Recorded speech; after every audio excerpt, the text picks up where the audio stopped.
Hoje a gente vai falar dos exemplos de transe natural. Você acha que você nunca entrou em transe? Você acha que você nunca foi hipnotizado?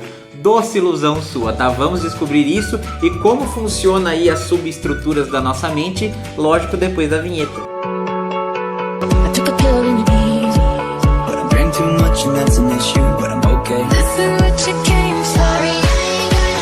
Fala pessoal, bem-vindos a mais uma aula do nosso curso completo de hipnose aqui no canal Hipnoanálise. Se você não sabe do que eu estou falando e caiu aqui de paraquedas, clica no primeiro link aqui que você vai ver o vídeo das regras para você ser um hipnólogo com certificado registrado, ok?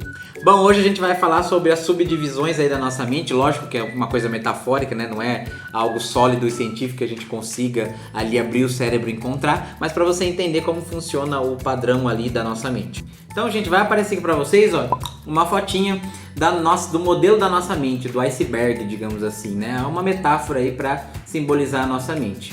E aqui, em primeiro lugar, no nosso consciente, vamos analisar quais são as funções, né, mais importantes que o nosso consciente faz. Se nós olharmos aqui, ó, na memória a curto prazo, como que funciona a memória a curto prazo? Bom, você se lembra, por exemplo, do que você comeu hoje, certo?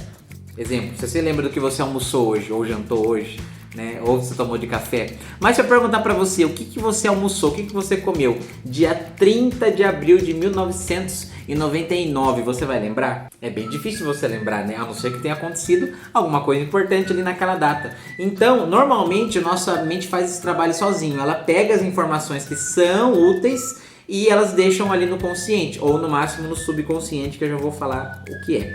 E quando essa informação, digamos, não é muito útil pra gente, ou ela é dolorosa pra gente, a gente coloca ela lá embaixo no inconsciente, tá? É como se fosse uma coisa feita sozinho. Depois eu vou explicar que sozinho não é feito. Isso tem a ver com o curso lá de Hipnose Master, que eu já falei que eu dou aqui. Mas calma aí que depois eu explico. Então, na memória a curto prazo, é aquelas memórias que a gente guarda de coisas que aconteceram há pouco tempo, né? Então, o que eu vesti hoje, o que eu comi hoje, como foi meu dia. Se eu perguntar o seu dia de 2 semanas atrás, você já não vai lembrar. Então, memória a curto prazo é que nessa parte consciente, né? Digamos, no topo ali do iceberg, fica o nosso consciente. Nosso consciente, aí, digamos que é 10% da nossa mente, né? Uns vão falar 5, 10, 15, enfim, mas é pouco comparado ao restante. Então a memória a curto prazo seria uma das funções do nosso consciente. Na segunda ali, se vocês olharem aqui, ó, temos a força de vontade. Como que é a força de vontade? Já aconteceu com você de você ficar com muita vontade de... Comenta aqui se já aconteceu com você. De você ficar com muita vontade, por exemplo, de começar uma dieta, fazer academia, começar exercícios, começar a correr na rua. E aí, de repente, você fala assim, eu vou fazer segunda-feira. E aí chega segunda-feira e você faz o quê? Nada. E por que você não faz nada? A sua mente sabe que segunda-feira, quando você fala segunda-feira, você não vai fazer. É quase como se fosse uma desculpa para você, uma racionalização para você poder passar por aquilo. Então, vou começar segunda para você poder pintar e bordar agora, né, no final de semana, na quinta, na sexta. E aí chega a segunda, você não faz. Então a força de vontade é como se fosse uma barra de energia, de bateria. Na hora que você toma a decisão, ela tá muito forte. Então, nossa, eu vou fazer segunda. Só que qual que é o jeito de você burlar aí a sua mente e realmente fazer? Não deixe para segunda. Posso fazer hoje? Começa hoje. Não consigo hoje, consigo amanhã. De preferência é bom hoje, mas se você não consegue, começa no mais rápido possível, no dia mais próximo possível. Mas é domingo. Não importa. Qual que é a diferença de domingo para segunda, para começar a correr, malhar? Não importa. Você consegue fazer tudo na segunda. Tudo que você faz na segunda, você consegue fazer no domingo, no sábado, na terça, tá? Então evite ficar assim. Se você é aquela pessoa que sempre deixa as coisas para segunda-feira, não deixe para segunda-feira. A não ser que você tome a decisão segunda-feira. E aí você começa naquele próprio dia. Então força de vontade é uma coisa que tá no seu consciente, né? Você toma ali atitude sozinho. Mas pra aquilo lá cair, aquela energia cair é muito rápido. Então não deixe isso acontecer, tá? Não deixe a sua mente te sabotar. Ainda no nosso consciente nós temos aí a lógica, né? O senso crítico, o senso lógico. Então se eu pegar para vocês e falar que isso daqui é uma caneta, vocês vão olhar na hora e em uma fração de segundos vocês vão já identificar e falar, é uma caneta, ok? Uma caneta. Se eu falar que isso daqui é uma cenoura, Com a mesma velocidade, na hora que eu termino de falar, vocês já ficam pensando, não, mas cenoura, isso aqui não é cenoura, ele tá maluco. Então esse senso de raciocínio, né, de pensar, de lógica, está no nosso consciente também, tá? Então é uma coisa assim que funciona no nosso dia a dia pra nos proteger até de certa forma, né? Por que adulto não é tão fácil de hipnotizar quanto criança? Porque a criança não tem um raciocínio lógico normalmente muito avançado.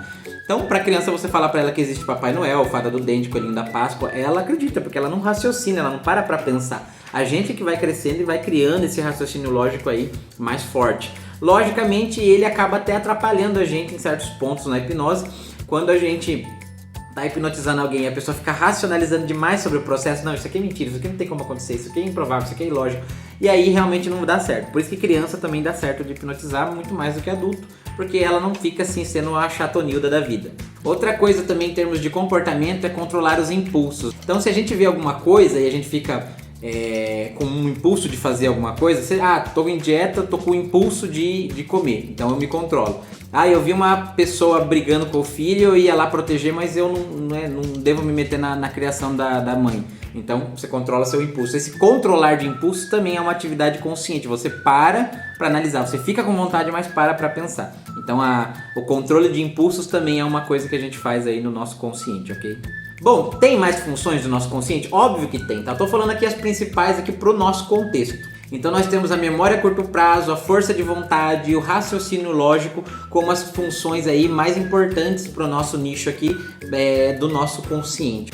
Emerson, e no subconsciente? Para Freud, na verdade, nem existia muito subconsciente, ele chamava de pré-consciente, tá? E a gente pode classificar subconsciente e inconsciente quase como a mesma coisa. Há uma diferença bem pequena entre o subconsciente e o inconsciente, por isso mesmo que Freud dizia, né, não subdividia eles, era como se fosse a mesma coisa. Mas para você entender, respondendo a pergunta, coisas que têm um acesso muito fácil ao seu consciente de emergir, tendem a ser coisas que estão aí, digamos, no subconsciente. Coisas que precisa ter mais trabalho, técnicas mais elaboradas, precisa ir mais profundo, para você encontrar o momento da lembrança, né, o momento do gatilho, aí normalmente são coisas do inconsciente. Mas pra gente, em termos de tratamento, em termos de hipnose, não vai diferenciar muita coisa, tá? Então, meio que só classifiquem como se fosse consciente e inconsciente. Subconsciente são coisas ali que, digamos, saíram do com e foram para o in, só que há pouco tempo ou que têm acessos muito fáceis, então elas conseguem emergir para o consciente mais rápido. No inconsciente são coisas que demoram um pouco mais para a gente conseguir emergir e normalmente coisas mais profundas, coisas mais densas, né, que são mais estruturais na nossa mente. Então, o que temos ali no nosso inconsciente? Primeiro, hábitos. O que é o hábito? O hábito. Tem o hábito de acordar cedo, tem o hábito de acordar tarde, tem o hábito de ser mais noturno, mais diurno. Hábitos. O que você tem hábitos de fazer? O seu dia a dia. Hábitos são coisas que você faz diariamente, que você não pensa para fazer, você faz automático, tá? Isso são coisas que estão aí no seu inconsciente, subconsciente. Crenças também, né? Crenças aí, então o que você acredita tá no seu inconsciente, ou seja, as crenças que você tem dentro de você, elas vão pro seu inconsciente. Se você acredita mesmo, se elas fazem parte da sua vida, né? Se você tem uma crença religiosa, ela tá lá no seu inconsciente. Por isso que muitas vezes na terapia a gente trabalha com uma técnica chamada questionamento socrático, não sei se vocês já ouviram falar. Questionamento socrático é utilizado em vários contextos, não só para esse que eu vou mencionar aqui, mas um deles é para tirar uma crença que está atrasando a vida da pessoa. Então, às vezes a pessoa tem uma crença que está fazendo mal para ela e a gente, como terapeuta, não pode falar para ela que aquela crença está errada, até porque, né, quem é a gente para dizer? Só que se a gente vê que aquela crença está impedindo ela de ser feliz, a gente tem que mostrar isso para ela. Então, não é dizer que uma crença está certa ou errada, porque outra pessoa podia ter a mesma crença e não deixar aquilo impedir a vida dela, mas no caso dessa pessoa está. Então a gente usa o questionamento socrático para fazer com que a pessoa entenda que aquilo está fazendo mal para ela. Exemplo, Emerson, me dê um exemplo para eu entender. Pense que a pessoa, por exemplo, sei lá, é uma mulher que é lésbica e ela não aceita que ela é lésbica porque é proibido, é errado, tá? E daí a gente vai entrar numa discussão, né, digamos, filosófica, por isso que se chama de questionamento socrático. Então, viu? Mas é errado por quê? Por que você tem na sua cabeça que é errado?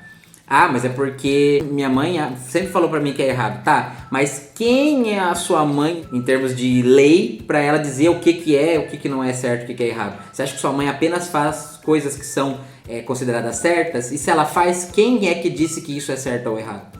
Mas é porque minha mãe segue a Bíblia. Ok, mas sua mãe segue tudo que está na Bíblia? Absolutamente tudo?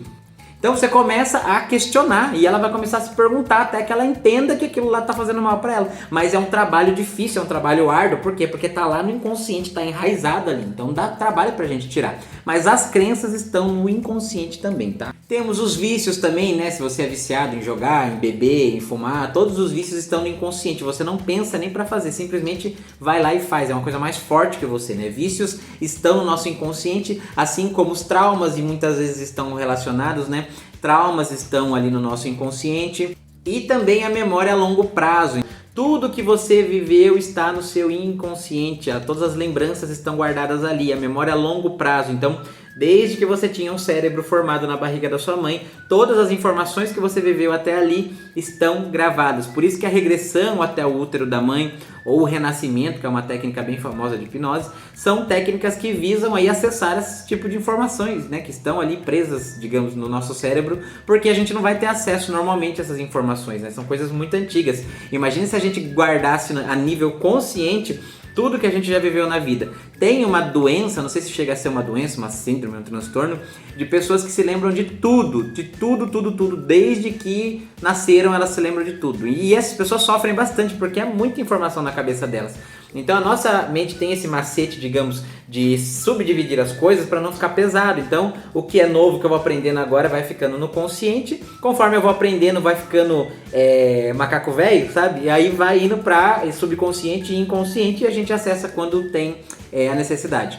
Coisas que estão no subconsciente, digamos assim, que é outra maneira de você subdividir, são coisas que a gente aí faz no automático, digamos, a gente não pensa para fazer. Coisas que tarefas e funções que a gente faz no automático são aí basicamente coisas do nosso subconsciente.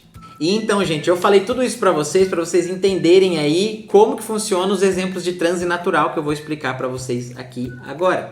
Então, o primeiro exemplo de transe natural é ver filmes, novelas, séries e se emocionar. Você já se emocionou? Eu tenho certeza que já. O que é se emocionar? É chorar, Emerson? Também, mas não é só chorar. Chorar, ficar feliz, ficar bravo, ficar com medo, tá? Tudo isso são exemplos aí de quando entramos em transe de forma natural. Por que isso é entrar em transe? Porque se você parar para pensar, você está consciente, né? Certo? Estou consciente, mas na hora que eu começo a ver o filme, eu começo a entrar naquele universo e todo o filme é composto para fazer isso com você. Então, as camadas de música, o suspense, se o filme for de suspense, os sustos, né? O barulho que faz no susto, o pré-barulho antes do susto, esconder os microfones, as câmeras, ficar tudo perfeito ali para você imaginar que aquilo lá é real, que aquilo está acontecendo. Filmes que tem aquela pegada de câmera caseira costumam ser filmes muito mais medonhos, né, se for de terror, do que os normais. Por quê? Porque dá a impressão pra gente que aquilo é real, que está acontecendo. Então, se emocionar com filmes é exemplo de transe. Por quê? Porque você sabe que aquilo é mentira e ainda assim você está deixando aquilo emocionar você. Por exemplo, quando alguém faz uma hipnose com você para você ficar com vontade de rir, você sabe que não tem motivo para rir, mas a vontade vem. Certo? E aí você fica se perguntando, nossa, mas como que é possível uma pessoa ficar dando risada assim, né, por causa da hipnose, não tem motivo pra dar risada? Eu pergunto pra você, como que pode você assistir um filme, saber que é mentira e ainda assim ficar triste, ficar com medo, né? É do mesmo jeito. Então, assim, a gente se emociona com filmes porque a gente entra em transe assistindo. E por que a gente entra em transe? Porque a gente se entrega pra aquele filme. Se a gente assistir um filme e ficar assim, isso aí é tudo mentira. Isso aí, esse ator eu conheço, é péssimo pra caramba. Ixi, isso daí. Se você ficar assistindo assim, você não vai conseguir entrar em transe com o filme. Você não vai conseguir se emocionar, tá? Então, assistir filmes é um exemplo. Filmes, novelas, séries. E se emocionar é um exemplo de quando você entra em transe. Você pensando que não entrava. Depois temos um exemplo aí muito prático, que é o dirigir no automático e nem perceber o caminho que você está. Sabe quando você está dirigindo e aí você chegou em casa e nem percebeu, nossa, já cheguei. Mas por que isso acontece? Porque o dirigir para você está no automático. Lembra quando você estava tirando carta lá na autoescola, você tinha que se preocupar com espelho daqui, espelho dali, é marcha, é banco, é aquele monte de coisa. E hoje em dia você entra, né, a mulherada principalmente, né, passa batom assim enquanto dirige com o cotovelo. Os motoristas lá de ônibus dando dinheiro, passando troco enquanto estão dirigindo. E por quê? Porque dirigir é uma tarefa muito automática para eles. Eles fazem isso naturalmente, espontaneamente, facilmente. E aí eles acabam deixando a sua atenção aí para outras áreas, outras funções aí que não sejam dirigir, né? Então seria para dar o troco, para passar o batom. Lógico que a atenção tem que ficar na estrada, tá? Pelo amor de Deus. Mas só para vocês perceberem como as pessoas conseguem e como ela consegue sair desse, né, tem que me preocupar com o espelho, com isso, com aquilo, para depois estar dirigindo aí enquanto faz outras tarefas. É porque o ato de dirigir vai para o automático. E se está no automático, você está fazendo em estado de transe, basicamente, sem perceber. Porque o transe é o que nesse sentido que estamos falando aqui? Você está num estado que você não percebe diferença alguma, mas esse estado te faz fazer coisas sem sequer parar para perceber. Você sabe que está fazendo, mas você não presta atenção em cada vez que vai fazer. A palavra-chave de hoje é cristal. Anota aí, cristal.